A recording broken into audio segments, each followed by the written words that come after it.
You should stand up for yourself and be more assertive are words you've probably heard heaps of times before. Usually it's advice given when someone has hurt or offended you, or their needs are just different to yours. Disagreements and tricky convos are normal in all types of relationships, and these conversations often come up when you need to challenge inappropriate behaviour, shut down pressure from friends, resolve conflict, or lay down your boundaries. And these conversations are difficult because you do actually care who you're talking to. But sometimes people resist being assertive because they think it might make them seem confrontational or bossy. And sometimes people think they're standing up for themselves, but they're actually being confrontational, aggressive, or passive aggressive. And passive aggressive is when someone communicates their aggression through their behaviour rather than just saying it to your face. And while they might seem like they're being polite, you can tell they're angry with you. Of course, there's nothing wrong with respectfully challenging someone's behaviour or communicating your boundaries. In fact, it's actually really important, and if you chat about it as early as possible, you can stop things from building up.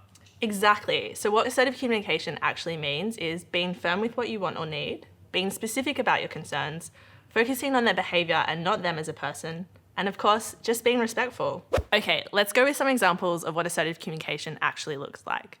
Let's just say I'm making fun of Nick for bringing cupcakes to school. And he wants to challenge me because I always mock him in front of people just to get a laugh, and he's had enough of it. I don't care what you think, Taylor. I am just so sick of tolerating your existence. Thanks for the feedback. Next time I'll remember not to bring you one. Hey Taylor, you might not know it, but it actually really gets to me when I'm made fun of in front of everyone. So next time, could the jokes about me be skipped? Okay, let's look at another example, but online this time. Nick reaches out to me to vent about something that happened at school today, but I've got my own stuff going on too, and I just don't know how to say it's not a good time to talk. Hey Taylor, I'm really struggling here. Do you think everyone's gonna hate me after today? You know I didn't even do what they're saying I did, right? I'm kind of freaking out. Oh, mate, get over yourself. Other people have problems too. I just don't want to deal with this right now. I'm going to leave him on red so he knows I don't want to talk about it. Hey, Nick. Yeah, what happened today was pretty wild. Let's chat about it more tonight. I'm just not in the headspace right this second, but I'm totally here to talk later. I'll message you. Smiley face.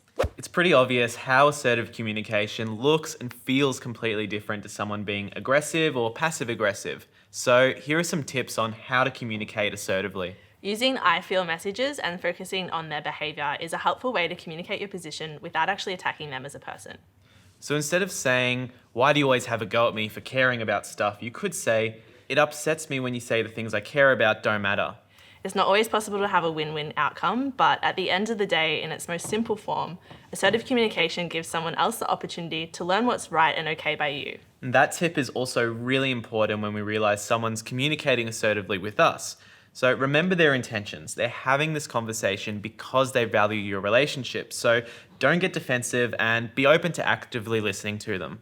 These tricky conversations can be stressful and uncomfortable, but the great thing is anyone can learn, practice, and improve handling them. And assertive communication is just like a muscle. The more you practice using it, the easier it gets. It's just about backing yourself. So, do you want a cupcake? I would love the chocolate one.